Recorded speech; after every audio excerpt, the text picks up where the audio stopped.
Hi.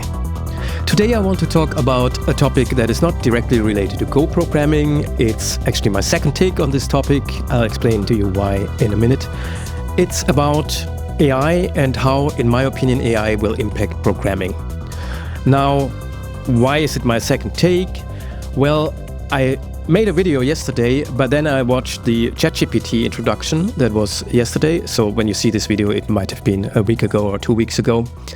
And you probably might have seen that too. It was kind of entertaining. They projected some graphics that were complete bullshit and apparently created with ChatGPT, and it was very embarrassing. And they all spoke like robots because they memorized their dialogues and monologues. But in the end, it was just another example of what AI can do, and it was a powerful demonstration, in my opinion. It's the latest model, and people might have been underwhelmed by it because they had higher expectations, whatever, AGI, general intelligence, and so on. But in the end, you can see the progress in this demo too, and I wanted to use some of the material, and so I decided to re-record this video. Now, what's my take on this? Everybody's talking about it, AI is the job killer and so on. So what's my take on it? As a user of AI, I'm not an implementer. I'm just a user. I know how LLMs work in theory, not in the detail. I know what gradient descent is, and I know how neural networks work in general, but that's about it. Now, my take is very simple. And I changed my mind about this. I believe that programming will become mostly obsolete in the near but not very near future. So I'm talking about a time frame of 5 to 10 to maybe 20 years. Within this time, programming will become obsolete and programming-related jobs will probably disappear. Not just programming, by the way. I believe that almost any job that people do nowadays in front of a computer daily and mostly will become replaceable by AI very soon, and they will replace these jobs. So there will be mass unemployment and societal impact that is unparalleled. I don't want to talk about that in general. I don't know, that's very speculative, but I want to talk a little bit about the programming impact. Now, why did I come to this assessment? It's something that makes many people freak out, and many people think that's exaggerated. There's a lot of hype of AI. You shouldn't go by what AI companies say about that, obviously, because they want to advertise their products. And if you had asked me 6 months ago, I would have agreed. And my stance 6 months ago was that, yes, AI is helpful in programming. It can be a kind of tool. It's basically a glorified autocomplete. It can fix little bugs. It can write maybe even a function. But that's about it. And you will always need the human supervision to check the mistakes that the AI makes and, ensure the quality of the output. But I changed my mind. And I changed my mind, certainly not because of the ChatGPT introduction, which was kind of embarrassing in my opinion, but I changed my mind because of interactions I had with Claude and also recently Gemini Pro 2.5, which is as of now still the latest model by the DeepMind group of Google, but people say that Gemini 3 is coming soon, it's going to blow ChatGPT out of the water and so on. Doesn't matter.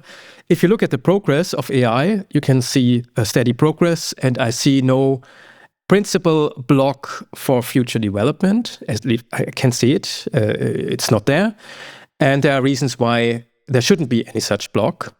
There might be some more principal block towards general AI. I'm more skeptical about general AI, but you don't need general AI for good programming skills. On the contrary, programming is one of the easiest replaceable activities, I think, because in the end, the output is a program and programs are following very strict rules. And there are not so many aesthetic criteria, for instance. Like, for instance, art, you cannot replace very easily because there's something about the human connection in art that you don't necessarily have in programming. Now, you have that in design a little bit, but I also think that most of the design jobs will be replaced by AI because there are some principles that AI can learn about a good design, and it can basically copy good designs. And many designers do that too. Let's face it, if you're creating web apps, for instance, and design the user interface, it's very likely that you will look at other web pages and look at the successful and nice looking pages and copy that a little bit and reassemble that. Now, what made me change my mind in the end were these interactions. I give you one example on the screen. It should be there now. I had this problem. I needed to create a function, and it was a heat wave in Portugal. I was very exhausted, so I postponed it because it's an easy to create function, but it was just not my day. Then I thought, okay, let's ask Gemini in this case. And I asked Gemini and I wrote a prompt. And the problem was this. I'm not repeating the exact prompt. It was basically just 2 sentences. I'm just describing the problem now. So I need to traverse a directory. I should keep track of the relative path and the source paths, both of them, right? But the relative paths should include symlinks, and symlinks should be followed. But if there's a symlink to a directory, the name of the symlink file should be used as the directory name for the directory where it follows to, so that in the end, all of the relative paths remain within the same original directory.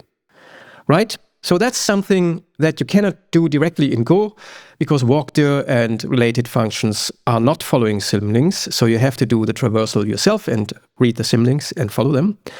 And it's kind of straightforward. Probably most programmers won't take long to implement that.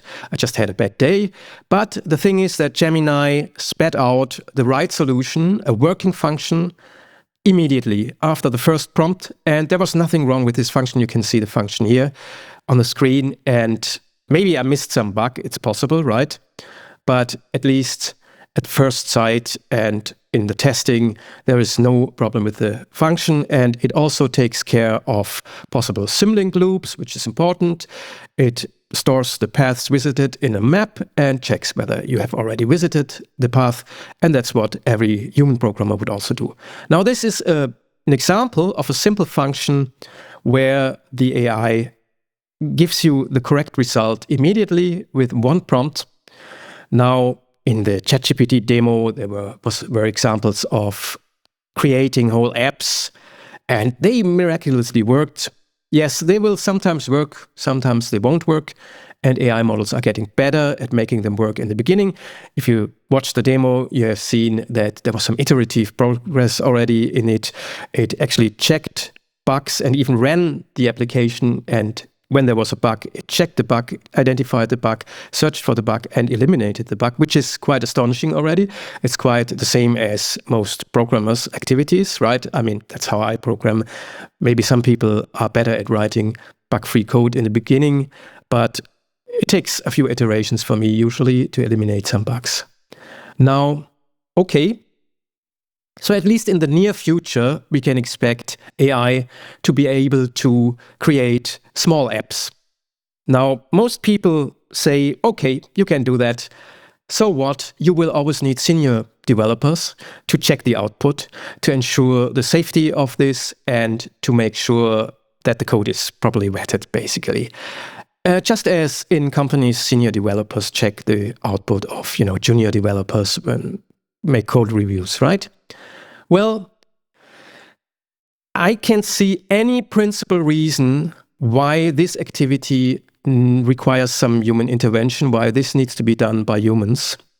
So if you think about it and you think about the progress of AI, there's just no reason why it cannot be an AI that checks the output. And if you look at how these models work, they do that internally already, but you don't have to stop there.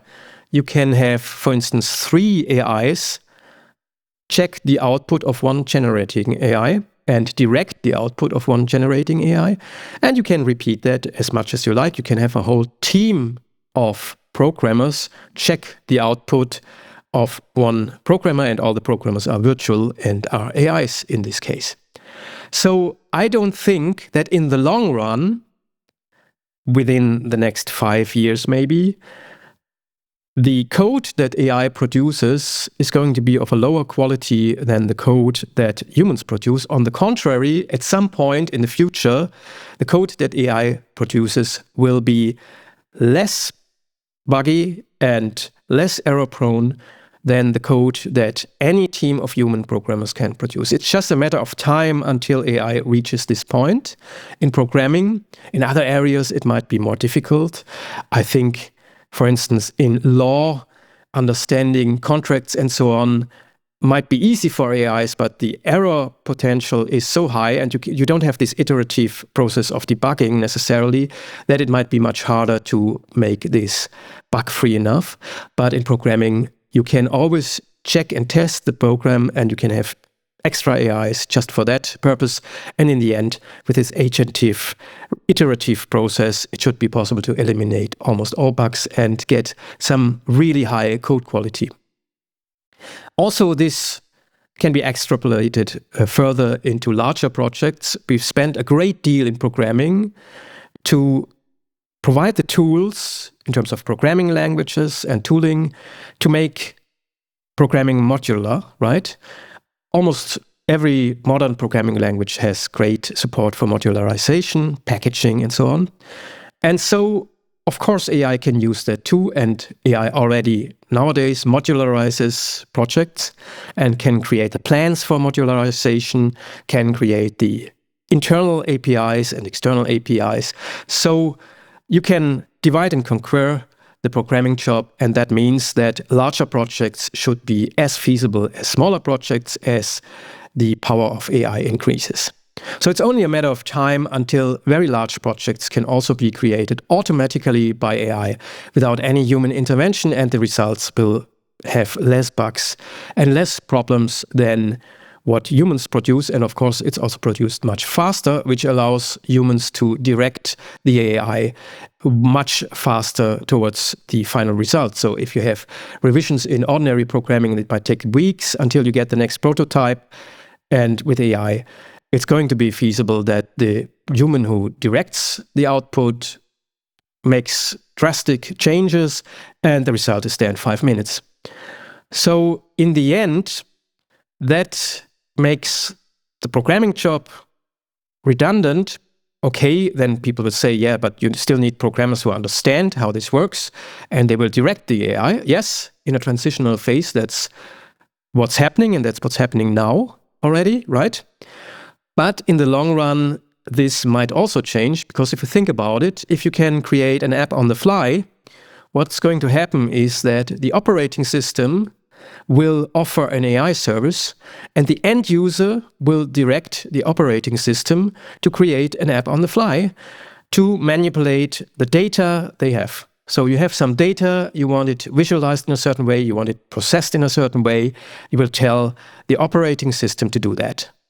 And so let's think about an example. You have an image, for instance, and you tell the computer, could you make an app that shows me this image and makes it more beautiful? Then the computer creates this app. You say, yeah, but I want a slider for the contrast and luminosity. And then it makes this change. And then you might say, okay, so I want artificial HDR lighting, and the computer will make this. And imagine you as a programmer have to do this. Well, if you have a library for, say, HDR lighting, then it might not be that hard. It might take you a day or two in each iteration. Well, the sliders maybe an hour. But if you don't have a library and try to create your own HDR lighting, that might be much more complicated and might take you a long time, and some people can't even do it. I, for instance, wouldn't know how to do it. I just don't have the background knowledge for that. So, in the end, it seems that if you follow this to the logical conclusion, the operating system will offer these AI services and apps will become fluid. They will change all the time according to the user's requirement, and at some point, there will not be any more need to have an app that is downloaded and installed. Instead, the app is constantly changing, and of course, the operating system might cache the app, store it somewhere for further processing, but in the end, there will not be any more need to have software businesses creating apps that are downloaded and installed. And that's where I see the future going. But even if I'm wrong about that, suppose maybe end consumers don't like that. Maybe they don't want to have something that is changing all the time. Maybe they want to have one identifiable app with a version. Okay, that's possible that they will insist on that. And I can imagine, for instance, that Microsoft would be the first to have this operating system service, and it will be a huge flop in the beginning because it will create dubious apps and people won't like it, for instance. But in the long run, it might still be the model that everybody will follow. But even if that's not true, still the state of the art in AI will be that elaborate that there will be no app that you cannot easily copy.